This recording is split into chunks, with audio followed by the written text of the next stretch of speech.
咁最後又講一講呢一個輔助式電子鎖啦。咁通常就會做喺鐵閘嘅，因為呢個位有個倒鈎。咁當然木門都可以啦。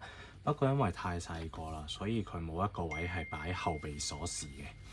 咁就唯有佢就係只可以用呢個9W電去做呢個後備電源。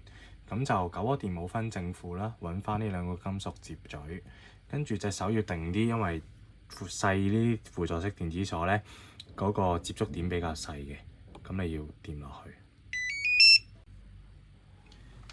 咁我哋褪埋少少睇啊，我哋拎咗呢一個電池出嚟去模擬佢冇電嘅情況啦。咁而家撳呢個掣冇電嘅，咁我哋而家就再用呢個9W電接嘴，隻手要定啲掂住呢兩個金屬位，咁就咁樣掂落去，